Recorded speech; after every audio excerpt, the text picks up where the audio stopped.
Welcome everyone to our special holiday edition. I have what passes for my Christmas sweater here. Very nice. Getting in the holiday spirit here with Sarah Archer. Hello, Sarah. Hello, Glenn. Good to see you. Beaming in from Philadelphia. Mm-hmm. And I would just ask all of our listeners, let us know where you are calling in from, and also if you have any holiday greetings, observations, recipes, eggnog tricks, put them in the chat. Also, of course, if you have questions, as Lucy said, put them in the chat and we will get back to them towards the end. So Sarah, first let's talk about you for just a second before we turn to business. For those who haven't been following your work with the avidity that they perhaps should have been. You are a design craft critic. What I always like to say about you is that you have a particular populist touch. And it's true. It's true. The first thing I wanted to ask you was simply to describe the range of what you've been doing over the last few years and a little bit about that populism and sort of why you approach it in that way. Yeah, I worked as a curator for a few years, and before that an arts administrator. I ran a community pottery studio in New York for a few years, and so I was kind of in the thick of people making things and the logistics of people making things and spaces and cool histories. And I decided for some reason I really wanted to write full time sometime in 2014. That was just the year for whatever reason. And in the back of my mind, I was sort of planning for it to not work, but it ended up working. And what I do is kind of a range of articles about and essays about material culture. And it depends a lot on the outlet. It's, if I'm writing for, I do sort of a regular gig with American Craft Magazine, and they have, it's nothing needs to be explained to those editors, like everything is sort of understood. But if I'm pitching an idea on, let's say I reviewed a book about the history of craft a few years ago for The Atlantic, and all of that backstory had to be explained in the pitch, but not sort of too much to kind of scare them away. So what I do is sort of, write about material culture and code switch depending on what the audience is, because I think that we get so tripped up on language, and sometimes words, as you know very well, like craft, kind of set off alarms and cause people to kind of say, oh, it's acrylic yarn at the 99-cent store and that's not serious and blah blah blah. But when you start talking to them about kind of the culture of handmade and the obsession with it and the politics of it, people are fascinated by it. So I've found that I kind of beat a little bit of a path for myself in doing that, and have written for about Peeps dioramas for the New Yorker. I've written about the culture of gender and Christmas around the White House for The Cut recently. I've written several books, 2 about mid-century style, and the 3rd one about cats in Japan, which was kind of like not the album people were expecting, I think, after the first 2. I really want to ask you about that, not specifically cats in Japan, although by all means everyone can go read that book, which is just out, in fact. Yes, was out this past August, yeah. So, yeah. For stocking stuff or options. Mm-hmm. The other question I wanted to ask you before we plunge into Christmas proper is about that specific subset of your work that's on what I might call light topics, lighter fare. Yeah. That might not even seem like you mean it seriously. Like Peeps dioramas, there's a certain humor to it. Yes. There's a certain kind of kitsch mining that makes me think of you as the kind of latter-day Carol Ann Marling. People interesting. Yeah. I mean, I think that what I find in pitching and writing about that stuff is that those topics often are the things that elicit the most feeling from people, because they're easily dismissible because they're sort of cornball and fun, but they're also, your childhood memories, your holidays, the kitchen you grew up in, your Christmas ornaments are like people's rosebud, right? Like it means so much to people. And I'm not writing about that experience for everybody. I'm writing about it for kind of a certain like American middle class, kind of sort of largely white audience. But for the people who fall into that category, and there's a lot of people like that, it's sort of can appear like sentimentality and goofiness, but it's also sort of profound. And it kind of can, because it's the thing that people care about the most. Right. So it's the thing they really, if they actually were honest to themselves, is a part of design that registers with them in its strongest emotional way. Exactly. It's sort of not vetted in that kind of connoisseurship sense, that it's sort of, there is an importance if you're a collector. You want to sort of read very objective, serious, scholarly work about kind of, your name brand objects. But I think if you're somebody who loves things and loves the stories of your things, seeing somebody take that really seriously and say like, oh, someone cared, like someone actually dove deeply into this experience that's not elite particularly, and not unusual even, but is sometimes overlooked and really kind of merits some serious thought. Yeah, okay, well that's a great pathway into the story of Christmas, because as we'll see, so go ahead and fire up your share screen. All right, so I will be a very cool Zoom person with lots of skills and share my screen.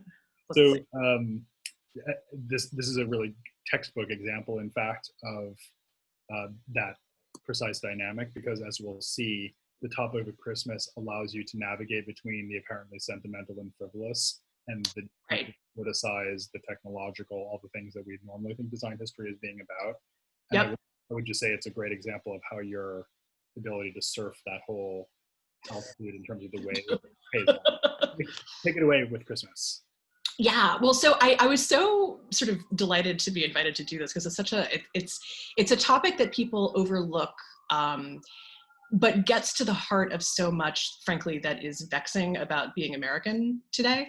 I found this graphic, I think Kate Wagner of McMansion Hell fame posted this on Twitter, and I went on kind of a search to try to find like the original source, which I believe is the Tumblr user Ace of Squiddles. And this, I have not seen anything that better encapsulates the tension around this. And it's funny. I mean, it's like, it's sort of, it's, it's a laugh, but it's also, it's true. We have very divergent views of what kind of small c Christian kindness means in this country, because we're in the grips of an incredibly polarized atmosphere where kind of blind capitalism and sort of the love of guns and macho-ness is pitted against people who see pieces of the gospel in the way that we treat immigrants and the unhoused, and you name it. There's too much to talk about there. But this theme of capitalism and anti-capitalism, and it sort of runs through Charles Dickens, The Grinch, the way we feel about shopping, all sorts of different things. And so in the book, I sort of was curious about this idea. I've heard for years, as many of us have, about the quote unquote war on Christmas, which is one of those curious kind of cultural bugaboos that does not exist, but the reaction to it does exist. So it's both real and not real. And the sort of perceived, this is what I mean when I say that sort of the sentimental stuff can be actually surprisingly serious, that it's the anxiety about a cultural footprint appearing to erode can start to be like the immigrant caravan, right? Like it's I'm going to vote for the macho tough guy because they're trying to take away my history and my heritage, and I have to say happy holidays and press 1 for English, and that makes me mad. All of that stuff. I've learned a little bit about this because the appeal of the book happens to be bipartisan, which has been a very educational experience for me. But I've never told this story, but this is actually the origin story of the book is sort of surprising. 5 or so years ago, I totally by accident stumbled upon an article in Boing Boing, the blog that just kind of posts neat stuff, about some guy in California who collects Soviet New Year's cards. And the cards that you're seeing on the screen right now that say S Novym Godem, which means Happy New Year, are cards that people would have exchanged in the Soviet Union at the holidays, which was New Year's. And I stared at these and kind of thought, they look like posters of Yuri Gagarin, but it's somehow Santa Claus. But it can't be Santa Claus because it's the Soviet Union. It's like, what is this? It's so weird. And I sort of went down, I should say, the rabbit hole that opened up before me as I was sort of searching, trying to learn more about this, is ultimately what led to the book. Because I kind of asked myself, okay, so there's this this legend of Grandfather Frost, who is a sort of a Slavic folk figure who was packaged as a kind of anti-Santa Claus in the mid-20th century, and his little sidekick, the snow maiden, and presented as a space age icon at the height of the space race. And I thought, is there an American equivalent of this? And of course there is. And the more I started looking for sort of all of these American equivalencies, like, was there a space age futuristic Santa? The more I started to realize, and this is ultimately the cover of the book, that there are sort of two pivotal periods in the construction of Christmas in America. One is Victorian, and the other is the Cold War. And I, kind of stumbled on all of these things that I was aware of over the years. The fact that NORAD tracked Santa on its radar, which started in 1957. This illustration is from 1958. The same year that Sputnik was launched, and also the same year that The Grinch was published, Theodore Geisel, Dr. Seuss. A few years later, 1965, A Charlie Brown Christmas premiered on CBS. A topic to which we will return. To which we will return profoundly. Yeah. The Grinch came to TV in 1966. And the Yule Log came to TV in 1966. So in this really tight timeline, like, all of the building blocks of all of these traditions that seem very normal and kind of very typical parts of Christmas in America emerged, through television, through animation, through pop culture, toys. And just for those who aren't aware, the Yule Log was actually a televised Yule Log that you could just tune into. Correct? On who remembers WPIX New York? Anybody else? besides us. And so then, looking kind of further back, the significance of all of this futurism, which, by the way, is not something that I grew up with at all. Like, I grew up with like a very kind of like deliberately old-fashioned kind of magical, sparkly Christmas in the 80s. I got a Garfield telephone, like that was the high-tech part of it, but mostly it was, cookies and ornaments. And that piece of it doesn't really make sense until you know that Christmas, as it was celebrated and devised in the Victorian era, was a kind of deliberately and self-conscious exercise in nostalgia. Yeah. And things like Christmas trees, which are often assumed to be sort of an unbroken custom that comes from sort of Norse mythology or something thousands of years ago that people have been doing in Northern Europe forever and ever. This was kind of a revivalist fad in Germany during the Industrial Revolution. It was, popularized in Germany and then migrated to the British royal family through Prince Albert. And Godey's Lady's Book in the US published this beautiful lithograph of the Queen, who sort of is not depicted terribly realistically, and all her adorable kids. And this became hugely popular in the US. And before this period, getting back to kind of the war on Christmas, one facet of that war is that this perception that Christmas somehow used to be more wholesome, more authentic, less commercial, less about like going to Best Buy, less, and kind of less tacky and kind of, more family oriented. And it's whatever the word is for nostalgia for a thing that never was. And the reason that that is not true is because Christmas before about 1820 or so in the US was basically a holiday for adults, kind of a feast day, that was not oriented toward children at all. It was probably closer to a sort of version of like New Year's Eve or Halloween. Young men would go sailing, which meant kind of randomly knocking on people's doors, like rich people asking for booze. There was a lot of carousing. It was considered, the Puritans hated it. It was, the founding fathers would not have had Christmas trees. So there's this, I was shocked by that. I was really surprised to learn that. And it was deliberately cultivated, this kind of cozy vision. Writers like Washington Irving and Clement Clark Moore, who wrote their kind of inscribed their tales of a wholesome, cozy indoor Christmas, the idea of shopping, buying toys and games for kids to keep them off the street, frankly, to sort of keep them indoors underfoot. And, this deployment of what I would consider to be a version of like the craftsman ideal to disguise the grubby machinery of department stores and commerce, right? So Santa Claus starts to be depicted initially as a kind of leprechaun-like figure. He's a little bit kind of in a transitional phase in this 1866 drawing by Thomas Nast.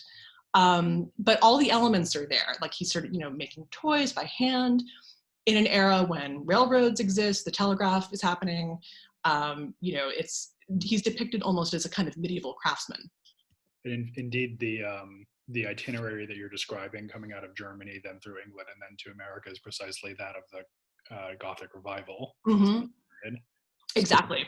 So there's absolutely a parallel. I mean, I think there's a case to be made that Christmas as we know it is part and parcel of the Gothic revival and the craftsman ideal. It's kind of, that it's European and it's old, it's pre-industrial, it's wholesome, and it's made up. It's fictional. So it's also like the Gothic revival, which was also a strongly moralizing reform movement. Absolutely. Also this, it really caught my ear when you said that Christmas had been devised. Yes. I think is not something people ever thought needed to happen. Right. But this idea that Christmas was kind of mad, bad, and dangerous to know and needed to be controlled and brought under some kind of authority figure. And in the way Santa was the smiling authority figure in question that was rolled on to do that. And is surprising because it's really sort of like it has the patina of the eternal because it's medievalizing, right? So it has, I think lots of people very understandably think that a lot of these customs are centuries, if not millennia old, because I mean, they feel like that, right? I remember going to, I think a Shakespeare play years ago that includes Christmas in a plot, and there was a Christmas tree on stage. And I remember thinking like, I wonder, right? Like, I wonder if it was, the year 1000 or whatever it was. So essentially the combination of the sort of holiday being child focused and retail focused goes hand in hand. There was never a time when Christmas was child oriented that it wasn't strongly associated with retail. So the people who say like Christmas used to be blah, blah, blah, more wholesome, more whatever. Maybe it was, but that's because it was for like ragtag, people who are asking for booze. Yeah. So throughout, the 19th century, well into the 20th century in the early decades, this is from, I think the 19-teens, there is a sense that design itself is moving on, phones, pencil sharpeners, clocks, etc., looking streamlined, looking cool, but Christmas stays Victorian. Like Christmas really doesn't let you down until the post-war era. And so suddenly with all of that in mind and all of our awareness of the fact that Christmas was backward looking, to suddenly see that now in the post-war era, Christmas is forward-looking. And there's this idea in both the Soviet Union and in the United States, like our versions of this holiday, that Santa Claus is like part of the space program. And, and it, in a way, it makes perfect sense because both of the cosmologies around Christmas, the myth of Santa Claus himself, which is not Christian per se, but it's sort of Christian adjacent, and the nativity story, which involves being guided by the stars. Both of those involve the sky. And this is happening during a period when the sky and like what could be up there is really fascinating, really exciting, and also a source of really deep anxiety because it's thrilling to think that, we could land a man on the moon someday, but also there's this new thing, this nuclear energy that's really hard to understand because you can't see it, and it's really scary, and, what if the Soviets develop it first, and blah, blah, blah, blah, blah. So positioning Santa Claus up there is sort of oddly comforting, right? Like there's this funny, kind of like it's this, we're living in this deeply scary time, people are building bomb shelters, but we're also optimistic, and there's a natural sort of visual harmony between the look and feel of the atomic age and the way in which like certain domestic products kind of echo the look and Christmas ornaments. It just so happened that they sort of went together. Can I just ask also in that connection, Sarah, do you think that Santa also represents a kind of fantasy of no strings capitalism? Yes. Oh yeah, absolutely. Falling from the sky. Nobody's bought them. They're presented as if they sprang from the head of a god rather than being purchased by the one you know. Exactly. It's right. Exactly. It's kind of like, post-war abundance after decades of austerity, the Great Depression and the war, Right. and frankly, people arriving from other parts of Europe and being profoundly impoverished is new for people. You know, the kind of lifestyle that everybody bemoans being inaccessible to most people nowadays was suddenly normal for a lot of people in the 40s and 50s. And the idea that that abundance was something that was exciting and wonderful, but also kind of like, what do we do with this? And corporations were, you know, sort of quick to capitalize on. Can I just throw in one more thing Yes. before we get to the corporations, which is just that you just made me think that strange double consciousness. I hope we have no kids who are listening who are having their illusion shattered, but that strange double consciousness that you have for a few years when you know that Santa is fictitious, but you play at the idea that he's real. Yeah. Like, what would Karl Marx say about that, right? That is Right. I know. sort of focused into a sentimental mode. Yeah, that it's in a way, I mean, I think what a lot of kids do is kind of play along for the sake of their parents, because like they know that their parents are like, this is so cute and it's so fun, you know. It's like that you sort of, you know, if you have like younger siblings, it's like you get to be Santa when you're older. Yes, kind of. Right, yeah. It is, and I think that, you know, this desire for to make a time of year special is something that has been true since we followed an agricultural calendar. So, you know, it's the darkest time of the year. It is totally natural and normal to want to cultivate light and to make things, to make a virtue of kind of being trapped indoors, which I think frankly is doubly so now, because we are literally trapped indoors because it's cold and there's a pandemic. So this really kind of, the 50s and 60s kicked off an enormous campaign of things that you can buy and pamphlets that will tell you what to do with all the things that you can buy for your new house in the suburbs. If you lived in an apartment before, it was, you know, maybe not possible to do a lawnscape, a holiday themed lawnscape, but now it's possible. And that image you just showed of the rules of how many lights you can put on it. Oh, I know. Although it's sort of almost like Walter Gropius or something. It's like this very sort of like, yeah, there's a right and wrong way to do this. You know, one other observation I might make here is that, you know, if you think about Black Friday as the day when companies go into the black, that they become profitable because shopping is that important. It reminds me of Emily Orr's work on the history of the department store. You know, she's at the Cooper now, and she argues that the department store was essentially responsible for the construction of the modern holiday. In many ways, that's absolutely true, because department stores were Santa Claus Mecca. You know, they were absolutely, you know, the sort of where you would find things to decorate with, all your gifts. You would go to see Santa personally. Designers would sort of trick out Santa's area in different styles. It, you know, it was absolutely sort of the place to get yourself into the spirit. And lots of things that you could buy very cheaply that used to be imported. Christmas ornaments, for instance, mostly came from Germany before World War II. And during World War II, Woolworth decided that he was going to needed to find a new source because his German supply was being cut off. And Corning adapted a machine that had previously been used to make light bulbs out of glass and adapted them to make these Christmas ornaments, which were then hand decorated. And so if you're lucky enough to find these, they're still floating around because they made zillions. So lots of people have them in their basement. And the tools they use to make them are just as objects in their own right are incredibly, incredibly beautiful. I happen to collect them. These are mine. Well, those are yours. So these are mine.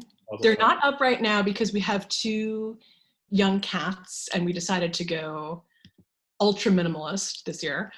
But the other, so like plastic and like glass, one of the big beneficiaries of the post-war Christmas boom is aluminum.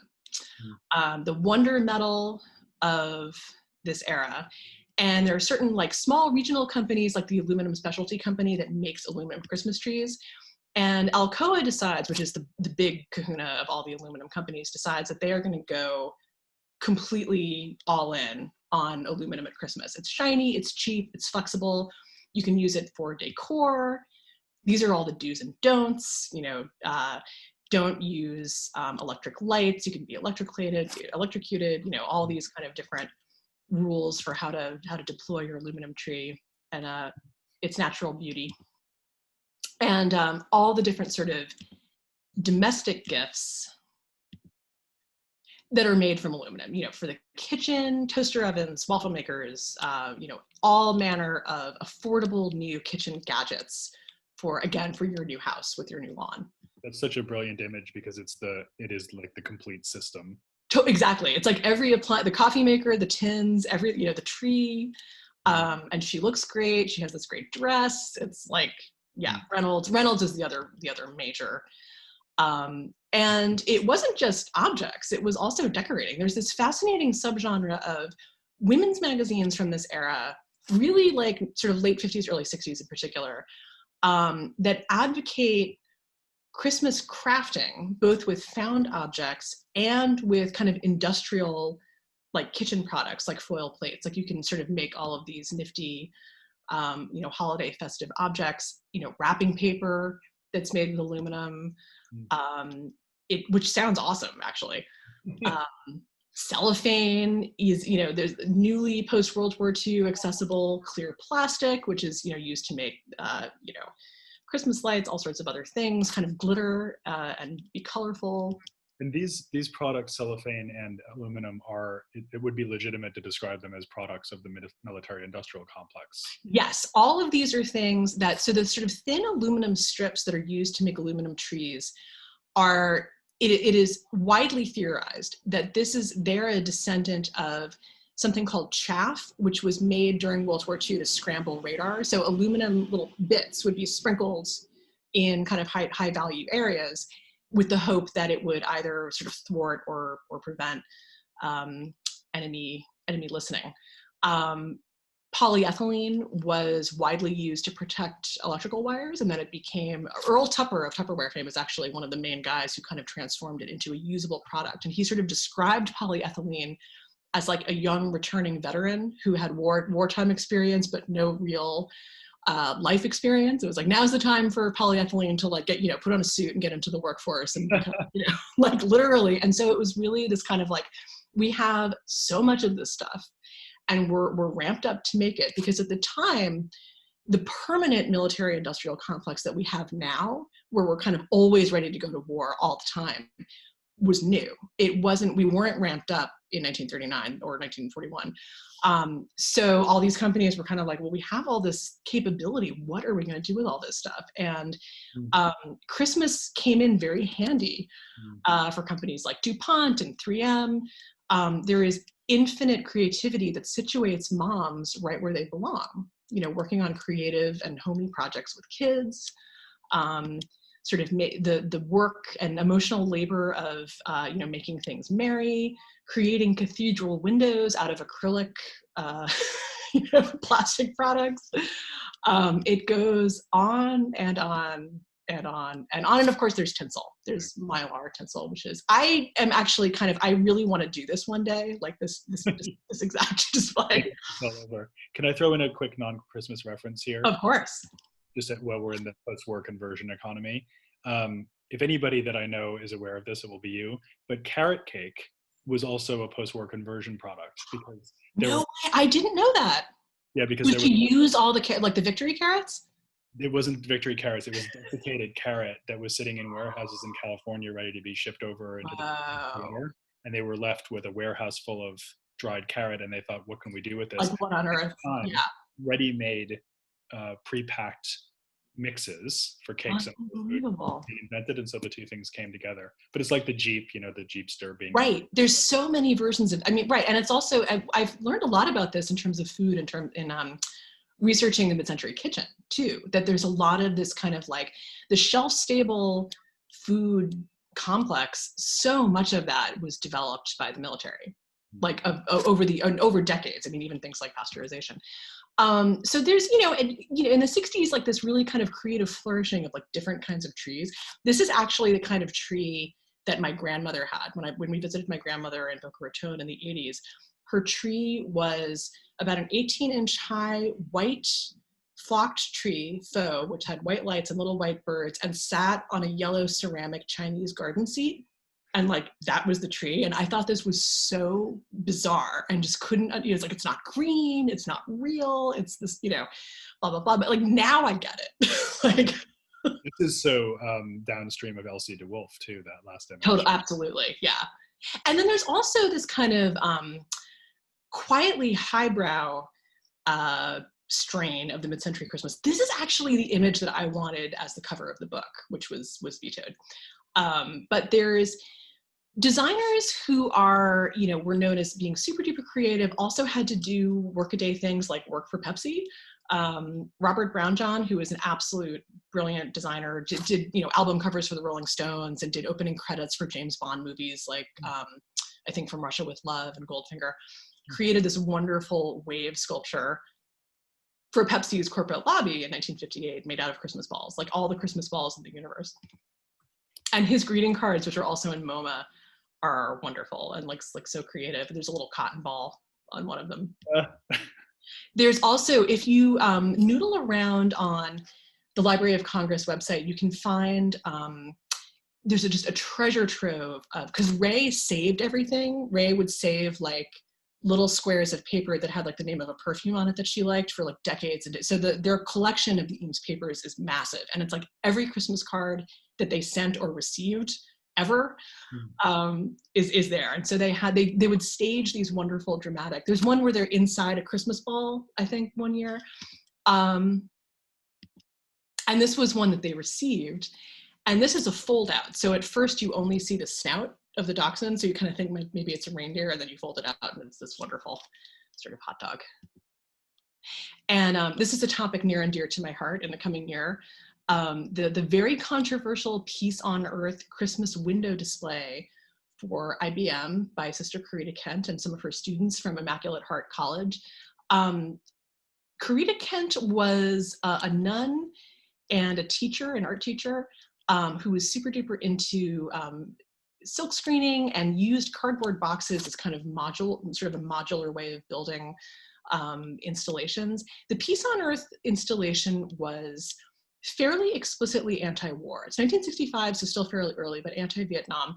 It was heavily criticized, written up in the New York Times and the New Yorker, all different periodicals, for being un-Christmassy because it brought up the war.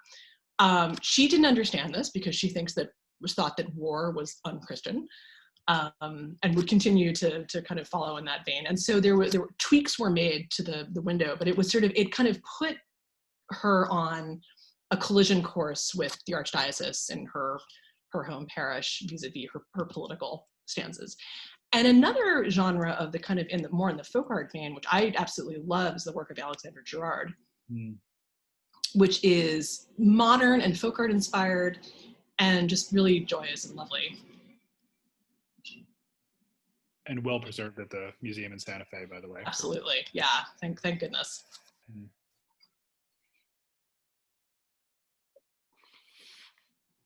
So there's an interesting theme here about the modernist professional designers engaging with Christmas to some extent on their own terms, and to some extent it betrays the indebtedness or contingency that they have to the profit-making engine that obviously they're normally servicing.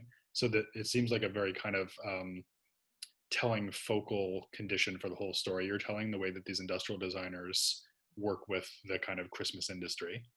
Absolutely. And that it's very much, Christmas is interwoven with the space race, with capitalism, with, all of these other things that can't be separated. And there's the sort of war on Christmas mentality, thinking back to Carita Kent's Christmas window, is a perfect example of that. The idea that you would be kind of debating, like, well, what would Christianity actually say about invading a country for no good reason and killing civilians?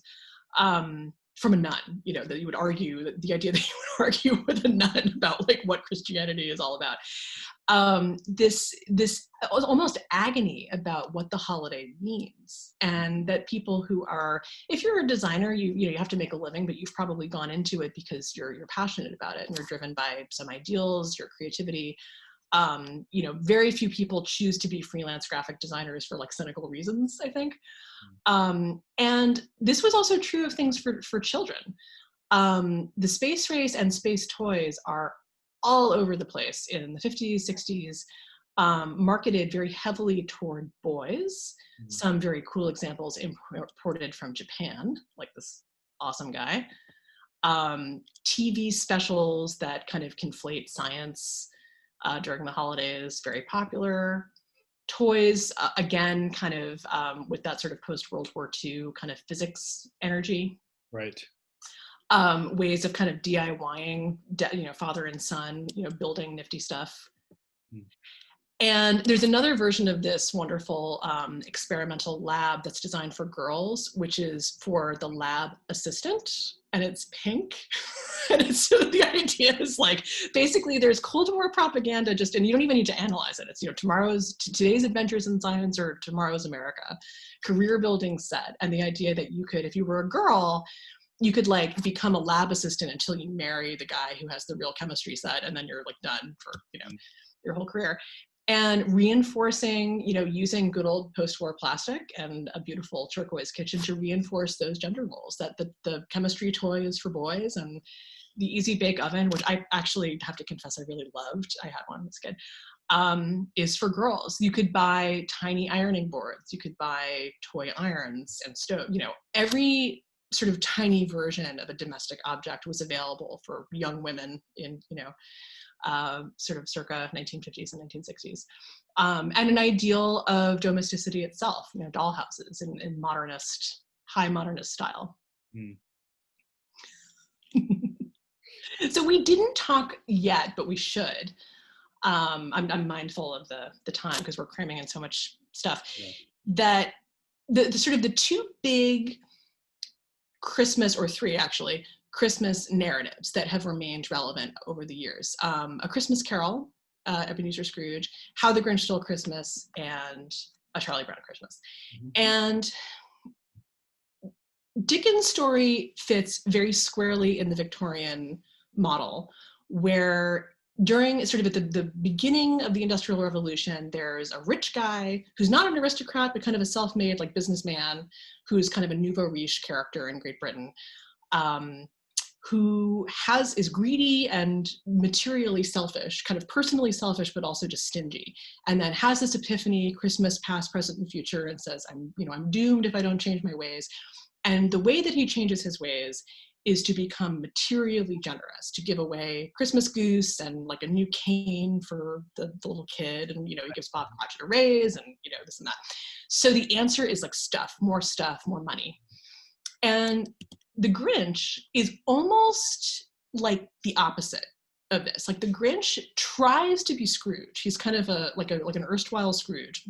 He tries to steal Christmas from the Who's. And then he finds out that it doesn't matter because the Who's don't care about having, roast beef, or, it's like, okay, all the presents are whatever, like we're going to have a party and it's great and we're all together and it's awesome. And that's basically like a socialist critique in 1957 of, the year of Santa Claus in space and, department stores and, the Wanamaker's monorail and, all of these kind of like, the access to post-war American abundance is greater than ever before, hugely widespread, everybody's decorating. And here's this guy who, draws this beloved cartoon that's really fuzzy and cozy, kind of on the axis of like anti-capitalism, right? So, and the same thing to a certain extent is true. And I know you have very deep feelings about the Charlie Brown Christmas special. It was actually kind of pivotal in your career, wasn't it? Like you had sort of a profound... I think that's fair. I mean, being a pretty confirmedly atheistic, I would say it's the closest I have to a biblical text. Right. I watch it every year with my family. This year we had to do it over Zoom. Remotely, yeah, because that's what Christmas is all about, right? Like you're kind of like, he's confronted with like the gaudy, like the pink fake tree, and it's like gross. And, kind of confused about what it's all about, and this humble... I mean, it is actually very deeply Christian, this idea of this kind of very humble tree. It's kind of like, I have nothing to give the Christ child. I have not, and it's like, it doesn't matter. What you have to give is your love for him. That's what it originally meant to believe in him. The word believe is descended from the word beloved, or, you're beloved to me, you believe in me. So it's really kind of, again, this like broadcast mainstream network cartoon that's a rebuke to the Christmas industrial complex. And I think in a way that it makes sense that it's so beloved, because the way it's packaged, it's sort of like the irony, you watch it with commercials, right? Like it's sort of like, it's not like you're watching it on a commune, but it is, I would argue, both of all of these texts are kind of like part and parcel of this grand experiment that we would call the war on Christmas, or the kind of the confusion and debate around the Christmas holiday. Yeah. Of course, I have a lot to say about Charlie Brown Christmas, but I'll try to keep it short. So first of all, as you're saying, if people haven't watched it recently, they might still remember that Charlie Brown was constantly railing against his friends, all of whom are deeply sunk in commercialism and desire. So, Sally, his little sister, famously says, all I want is what's coming to me. All I want is my fair share. And Lucy famously says, I never get what I really want. What do you really want? Real estate. Right. And even his dog, he at one point says, even the dog, I know. He says, I'm not going to let my commercial dog ruin my Christmas. Because he wins the It's so good. But the fun fact that I can share that you may not know is that pivotal scene that nobody with an ounce of human feeling can watch with a dry eye, when Linus comes out on stage and does the Bible reading. Yeah. Lo, there in the fields, the shepherds, blah, blah, blah. That was actually deeply contested by the network. I bet it was. We've said to Charles Schultz, you may not do this. It's too boring. People will turn it off, so they won't see the last batch of commercials. And that is why when you watch it, you'll suddenly see that the camera pans all over the place, zooms in. It's the only time in the whole episode that they do that. And that was because they were so worried that people were going to be bored. And they just did not understand at all what Charles Schultz was trying to do. So it sort of goes to your argument. Fascinating. That people, and was the idea that people would be offended by it, or just that it would be like, oh, they're talking about God, what, like turn it off? It was just kind of like bored. Just Bible Sunday, Wow. Anymore. Yeah. They didn't. I didn't know. That's fascinating. I didn't know that. That makes perfect sense. I mean, it's. Yep. Got to keep those eyeballs on the soap commercials. But it's quite parallel to your argument about Theodore Geisel being this kind of lone critic in the same way that Charles Schultz can be construed to be in this case. But I was just thinking back to your diagram of pro or anti-Christmas and pro or anti-capitalism, and one thing that's interesting is you're not really allowed to be anti-Christmas. Like even yeah, exactly. like Scrooge and the Grinch have to cross back over the line and be redeemed, which I guess is a Christian narrative. But even at this late date, there really isn't a viable anti-Christmas position in our culture. Not really, other than just be, kind of quietly annoyed by it and kind of skulk away. I think there's this idea that we can argue about, it's either a pillar of sort of white Christian supremacy, and you like it for that reason, or it's about the true meaning of Christianity, which is taking care of those who need it most and don't have anything to give you, which is sort of more, I guess, my position. And I think, the position of a lot of religious people. So I think, there's, you can kind of, nobody is anti, it's really more like, it means what I says it means. Like, it's sort of, you don't get to define what it is. This is my holiday. Yeah, that's right. So it's almost this kind of like identity, like a badge of identity. I'm glad that you mentioned the issue of white supremacy, because it will not have escaped our viewers that I think every image we've seen features only white people, right? Yep. And it's not that you can't find images, obviously, of Black families celebrating Christmas. Pretty rare in mainstream. Yes, in the talk I gave about the Midcentury Kitchen, actually, one of the viewers made a really good point, which is that in magazines like Jet in the era, you can, because products were, like, companies did advertise to Black families. They just did it in segregated so you don't find Black families in Better Homes and Gardens circa 1965. You start to see much more diversity kind of circa like 1975 and later, but before that it is like completely the music connections here are also very telling when it comes to Christmas and race. In fact, Stephen Burks, my co-host, just noted rightly that the Vince Guaraldi soundtrack to Charlie Brown Christmas is, well, I'll just go ahead and say it's probably the best album of any kind there is. So, in my personal opinion. But does it qualify as jazz? Would you classify it as jazz? But that's the question, right? Because, it's hard. It's kind of hard to classify, isn't it? Yeah, he was a West Coast jazz pianist. Yeah. Yeah. I think within that genre firmly identified as such, but I don't think most people understand that that is jazz, in the same way that they also don't understand that Nat King Cole is a soul singer. Interesting, right? Because of all the Christmassy, like Johnny Mercer, like all of those kind of Christmassy. So there's a kind of deracination. Stephen is saying, of course, it's jazz, which it is, of course, Right. it is. Right. But I would argue that it's not understood by mainstream white America as being fully in tune with its actual musical roots. And I wonder if part of that is visual, that you just hear it, and Yeah. you're hearing it against the backdrop of this very kind of white bread scene. Yeah. Girard himself was, of course, white. He was an Italian American. But so, do you have any other pictures, Sarah? This is the grand finale, the tiny tree. Let's take the pictures down and start inviting others into the conversation, because I'm going to go on here and guess that other people might have something to say on this topic. So first, a question from Rebecca Elliott. Does a critique of capitalism come from a place of privilege? What if you were looking at the messaging more from a position more like that of the Cratchit family in A Christmas Carol? Great question. I'm thinking of critiques of Black Friday shopping, for example. Right, like the kind of the retail shaming of people looking for bargains, which is, I think that there's, it's a little bit like parallel to this pandemic thing of like, we all need to save restaurants, but then it's also like the government should be saving restaurants. And like, there's this kind of complicated debate over whose job it is. And so definitely, I think the capitalist critique, like, you know, low sugar cookies or Waldorf toys, is very much a kind of like, well, this is better, you know, is very much an upper middle class white, largely female thing of kind of eschewing tackiness. There's part of it is aesthetic, I think, like there's a little bit of, you know, and also, you know, sort of, it's easy to say you don't need all this shit when you don't have any shit. Like when you can't afford presents, and like you can't afford to give presents to your kids. Absolutely. It's like much easier to say like, kids don't need things, but kids love toys. Like, of course they kind of do need things. Like, it's to feel left out and to not have that sense of fun and play is unfair.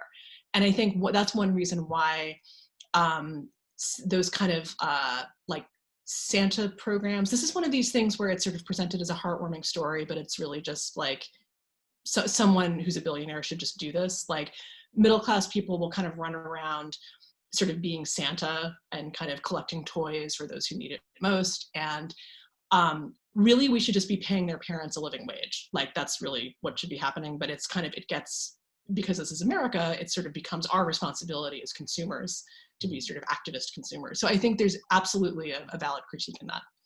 Yeah, it makes me think also about the critique of philanthropy. Yeah. Which is a very interesting kind of line of thinking that's been developing on, I guess, what you would call left political critical circles. Right. Is that America's dependence on philanthropy like the foundation, is by and a kind of symptom of American style capitalism and our failure to do a better welfare state, and we're looking to the private sector to basically fill that gap. Exactly. And it makes me think of, in the same way that Christmas is a gigantic celebration and cash cow for the retail industry, it also is the culminating moment for philanthropic activity. And every nonprofit, I'm sure you knew this at the Greenwich House Pottery. End of the year, Make your Christmas gift, and so on. So it is very, very operationalized within that system that we have, whatever you think of that system. It's a ritualized form. I mean, essentially, I hope I won't be making anybody mad by saying this, but essentially, that wealth should be taxed. And the wealth should be taxed, and it should be supporting the most basic needs in a rich industrialized country. And it's not taxed. So as a result of that, the people who have it get to say, here you go. And we all have to say thank you.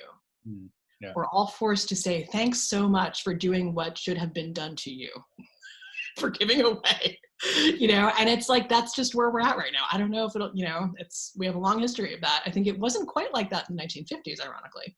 Right. It was, you know, part of the reason that people like to look back fondly at that era is frankly because we taxed the hell out of the rich, and people had, you know, more access to public goods, white people, I should say.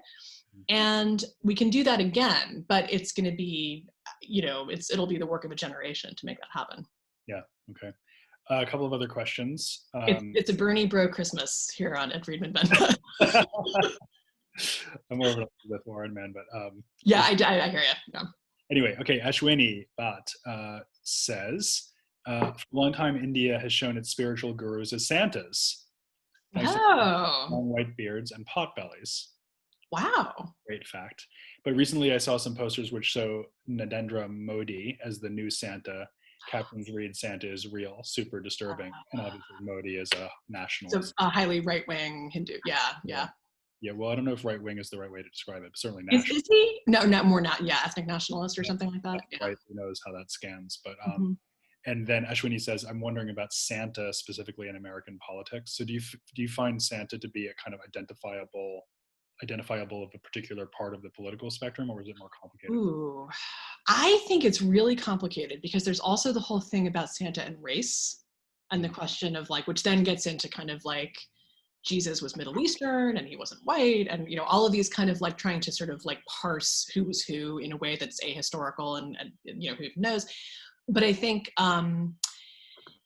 my perception, which is blinkered by being relatively privileged, is that he's kind of a neutral figure, but he's also a white figure. And so there's probably, it's kind of, he's not overtly political, but in the same way that people on social media will avoid using the American flag emoji because it looks like hate speech now. Like it sort of looks like you're going to be like a MAGA person who's pro-gun and pro this and pro that, which is heartbreaking. Like I would like to use the American flag because I live here. But I don't want people to think I'm a crazy MAGA person, so I don't do that. So I wonder if maybe there's a touch of that applies to Santa. I'm not actually sure. I can say that having written this book, that the appeal of the book is all across the spectrum. Well, yeah, I wanted to ask you more about that. Fan mail from, and like, friendly comments from like people all over. I was, interviewed on a podcast by a woman who says that she celebrates something called Redneck Christmas a few years ago. There's just, the appeal of it seems to, for whatever reason, transcend those barriers. And I'm kind of shocked by it because frankly, the book is so critical. It's like, the book is so pro-science and so sort of, deeply critical of like all these things, but it's also visually lush and kind of a celebration of aspects of the design, and it's nostalgia. So I haven't quite figured it out yet. It's curious. Yeah. Okay. I wonder if, well, let me first ask this question from Sarah Roby, and then Stephen, maybe you want to jump on for the finale so we can also talk about what we're doing next year. I think that would be a nice way to round it out. Stephen sharing the screen. But first, a question from Sarah Roby. Along the same lines of critique, do you see any evidence of pushback against forward-thinking Christmas during the post-war era? How comfortably did that Victorian nostalgia exist alongside Cold War Christmas? Yes, I think honestly they existed very much hand in hand, which is evidenced by the fact that the space age stuff was sort of like aluminum trees, was very popular for a short period of time and then kind of went away. And the stuff that endures seems to be the more traditional and the more cozy and the more magical and the kind of Great British Bake Off sense, like that aesthetic. It's like the space age stuff is popular with people who like the kitsch of it and kind of self-consciously, like young people who wear cat-eye glasses and like love to have aluminum trees. Like that's definitely a phenomenon, but it's not most people. It's like you have to really have a kind of like 1950s aesthetic, and it doesn't work for everybody. And it's kind of like, there are lots of people who want their holiday scape to look like a Schoolhouse Electric ad and be very spare and have like just sort of fabric, string for their ornaments and very, a dog. And so it's a look, but I think the Victorian piece of it is nostalgia. And so, but now so is the space age. Mm-hmm. So in a way it's just two different, it wasn't 50 years ago, but it is now. So they've become compatible in a fun way. In a weird way, they've become compatible. Yeah. Interesting. It makes me think of, other design phenomena where reform movements that are dead set against previous styles suddenly simply are like, yeah. And just in the same line, Joanna Delgado asks, says, love to talk. I agree. Would love to know more about Santa and stasis, how some things around Santa changed at this time, like the rockets, and others stays the same, like Santa himself. which is very striking, actually, that you have Santa in that rocket sled, but Yep. Santa is still the Thomas Nast Santa, effectively. Exactly. Like he's wearing the outfit. It's this kind of stylized version. Like the Saint Nicholas was the Bishop of Turkey. Like Santa Claus is actually based on a real person. If you want to fall down this rabbit hole, there's actually a lot of interesting stuff about this. But he, was depicted as a very kind of austere, sort of Eastern Rite bishop, and then got cozier and cozier as time went on, and then sort of developed this like Technicolor red coat that looks kind of Scandinavian-ish. It's a little bit kind of a mishmash of different traditions. And that appears to be eternal. Like that's the Santa icon, like the black belts and the hat. And no matter what, and somehow chimneys, like that's, we still talk about chimneys. Almost no one has a chimney in a fireplace nowadays, but he comes down the chimney year after year, and people kind of find places to hang stockings if they don't have a fireplace. We don't have one. And we hang stockings for the cats on a piece of furniture that has knobs. So we just, you improvise. Yeah, so it's file alongside all those other very strong 19th century invented traditions that still have us in their grip, right? So, totally. Yep. Okay, let's finish up by bringing Stephen onto the screens. If Stephen, are you? Hey guys, yeah, I'm here. Right, how you doing? You got your Christmas hat on too. Yeah, nice hat. This coincidence. I'm picking up wrapping paper and doing all the whole thing. I don't know.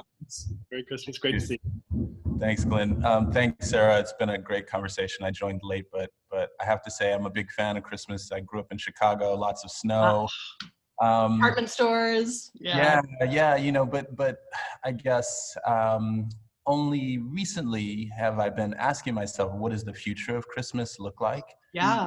And given our 2020's political situation and the global fight for racial equity, yep. We're sort of in the throes of reinventing a lot of things in America, and so I'm wondering, have you encountered any, what does the future of Christmas look like, and what representations of that have you encountered? Yeah, that's a really great question. And somebody reminded me, there's somebody just posted a piece yesterday in Electric Lit about this book in the sort of reading it in the pandemic. It came out in October of 2016. So oddly enough, it kind of weirdly, the time in which it's been out compared to the time that I was writing it was, has been a different reality. And I think, or maybe kind of eyes opening to the actual reality.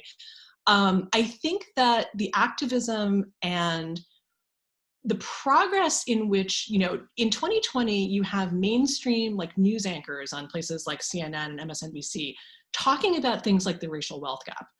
That didn't happen as recently as like 4 or 5 years ago. Like it doesn't seem like a big deal now because it's like the thing that we need to talk about, or to be treating climate change as an emergency. It's like a flaming emergency. Talking about transgender rights as an urgent issue. There has actually been a pretty profound pivot in a lot of these issues that are animating our conversations today. And I think that it's happened really fast. Like if you think back to what we were talking about in 2008, it doesn't feel like that long ago if we're mature, but a lot has changed. And I think that because Christmas is this bellwether, it comes around once a year, it's a snapshot of who we are and how we feel about one another and about stuff.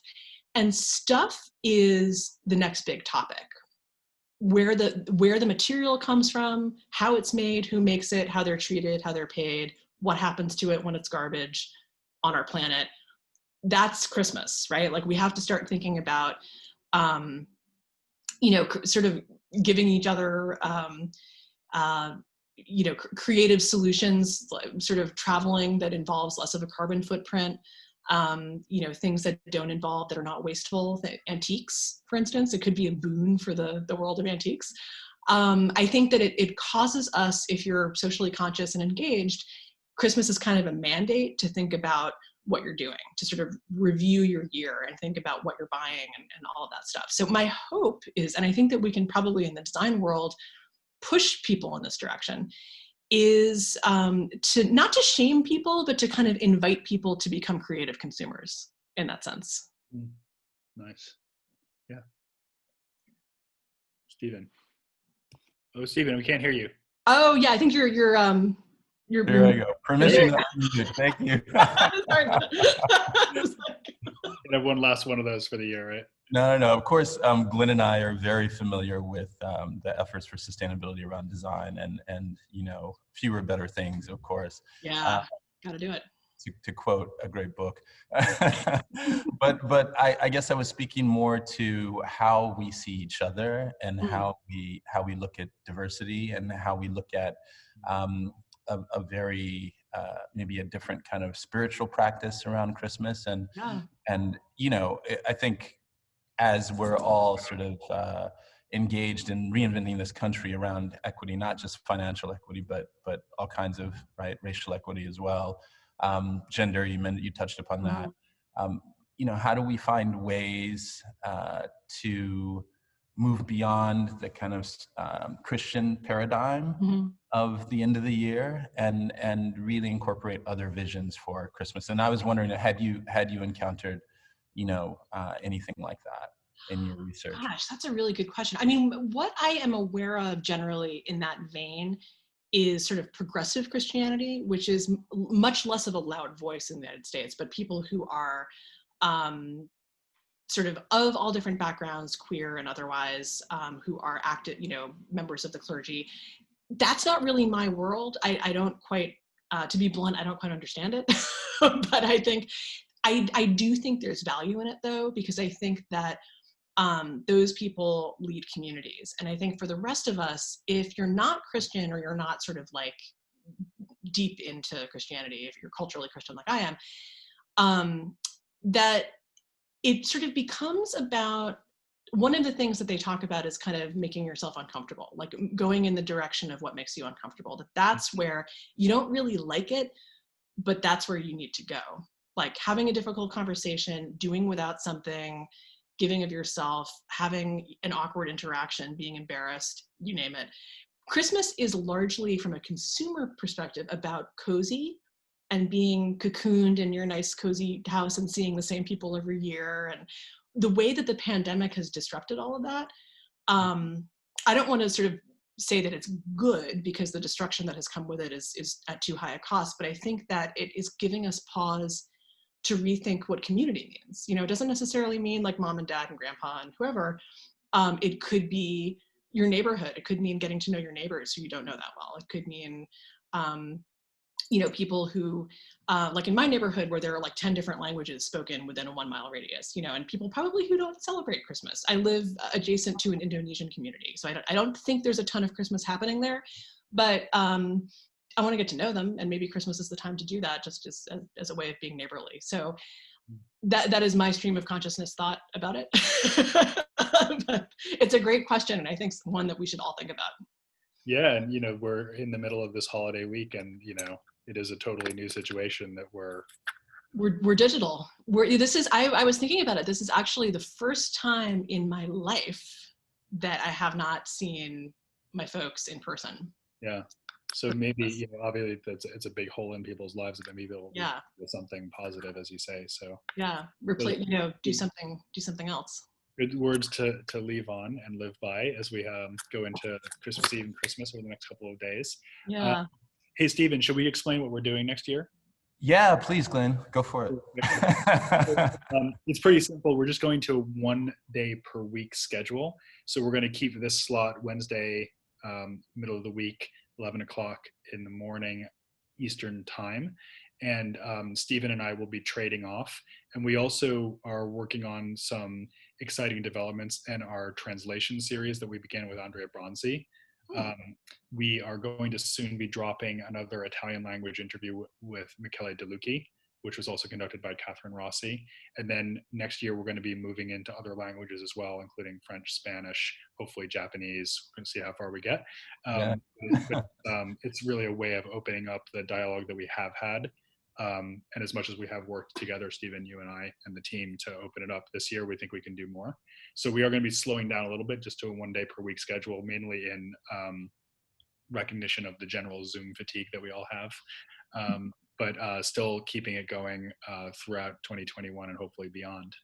Yeah, slowing it down, but going broader. I think the international focus is really important, and I think it's also important that we continue to have more diverse voices on the show, to sort of stay in touch with how things are developing in 2021. All hoping for a much better year. Yeah, we always say we started the series under the slogan "Keep the conversation going," and then it rapidly became "Expand the conversation." Right. Stephen, let me say it's been an incredible honor and pleasure to do that alongside you. Oh, thank you, Glenn. Yeah, I've enjoyed it too. Really, thanks for having me. And thanks everyone who's been listening today. Thanks, Sarah, for that amazing talk. That was revelatory and fun. Thank you so much for inviting me. It was just an absolute delight and really lovely to see everybody's little square digital faces. I think it's another great thing about the topic too. Another thing that Christmas is sort of a microcosm of, that you can love something and be critical of it at the same time. Yeah. Which is a good slogan to go into 2021 with, maybe. Also.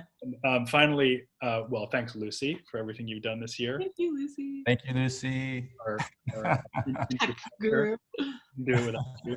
And finally, let me just thank the audience. It's been great to have you all tuning in, especially live. We know it's easier maybe to watch after the fact, but it's great to have all your comments and see your faces and have you tuning in session after session, and we really appreciate all the support. So I think that's it. Happy holidays, everybody, and happy holidays. We will see you live. So December 28th or so, we're going to drop the Michele De Lucchi interview on the website, and then we will see you live again on Wednesday, January 6th. And awesome. Happy New Year, everybody. Here's to better days to come. Bye.